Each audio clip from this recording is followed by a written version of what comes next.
Just like an airplane, that thing.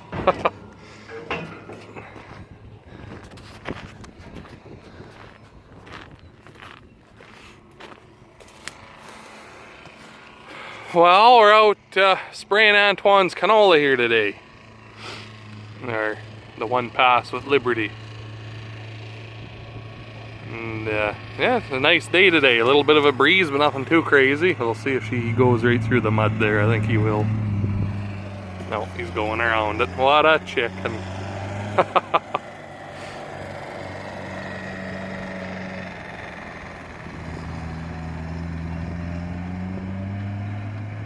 Yeah, we sprayed all the wheat yesterday and the day before that. And it's developing a bit of a misfire there at low idle. I don't know if, or not low idle, but medium idle, I guess. I don't know if, I think it's got an injector going in it. There, those are about $600 each. I was kind of worried about getting parts for it. It's a 4-cylinder Peugeot, a French motor in that thing. So I figured probably wouldn't be able to get it anymore, but no, you still can, so that's good to know. I'll probably bring it to a diesel shop here when we get done spraying this canola and spraying the soybeans for the second time. But anyway, until then it's working good enough. It only misses at well, I mean, when you're spraying, it's 3,000 RPM it's running at, and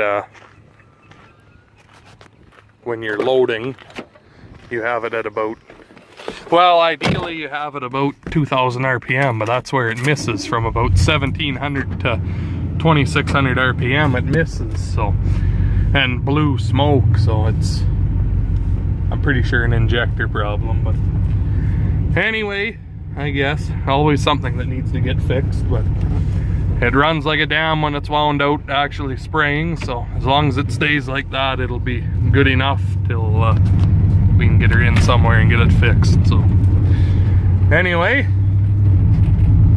I'll talk to you again here in a little bit, I think. So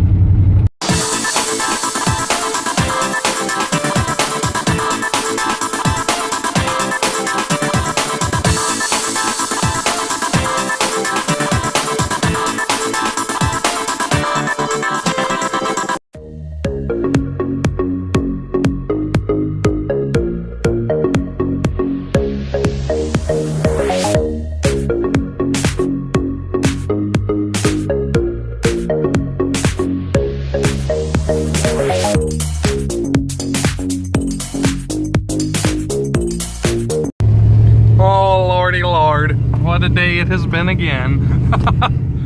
I tried to use my drone there, but apparently it's not good enough for this, so I'll have to go buy a little bit more of an expensive one. I just bought that cheap little bastard to see what it was even like to try to fly one of them instead of buying $1,000 one, wrapping it around a telephone pole. But yeah, so this morning there, after that video I made, he sprayed for 40 acres, so I don't know, 20 minutes, and the phone and the dampener on the front of the motor fell off.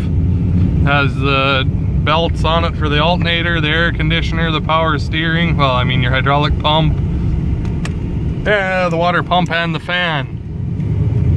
And the bolt, whatever, come loose, and the dampener come off of where it was supposed to be, and he had nothing. It did that to us last year too, but last year we just tightened it up with some, well, just re-tightened it up and it was fine again. But this year we did that and it still didn't work.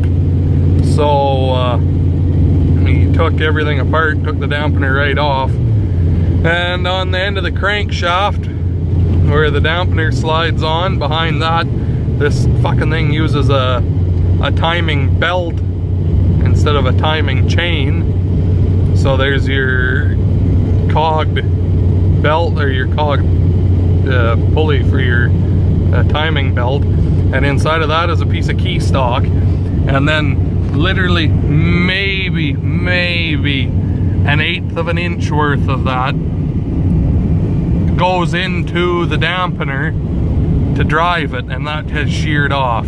And you're thinking, oh, okay, just, you know, knock the key stock out, put a new one in, right? Yeah, no, wrong.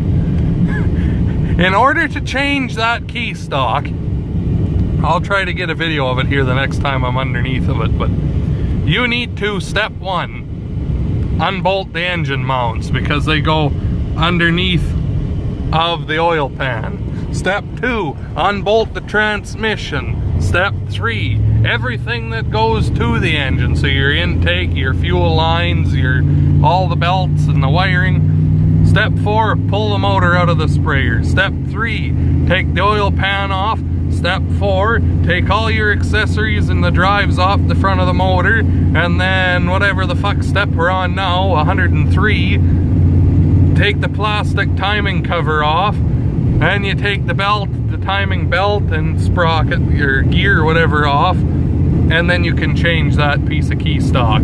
Because the key stock, there's this much crankshaft that sticks out that your dampener goes on, and then there's that much with key stock, and then there's your key stock with your gear on it. This piece here in front of the key stock is just solid shaft.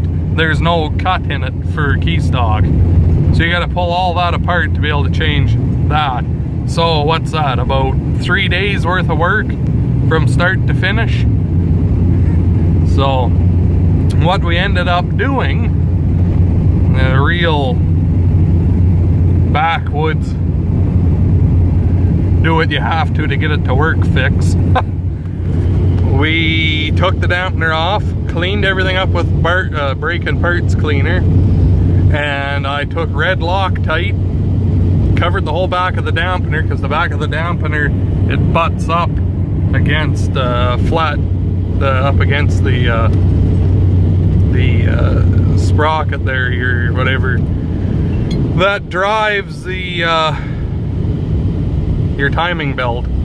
Red Loctited that and red Loctited the bolt, and let her sit for an hour, and he's been running all day with it like that. So hopefully it holds on to finish for the year here, and then we'll fix it properly. But anyway, I lost a couple empty chemical boxes here, so I'm gonna pick those up, and we're moving everything over to my canola, and that's what we're gonna work on tomorrow. So I guess hit that like button and subscribe for more, and I'll talk to you tomorrow.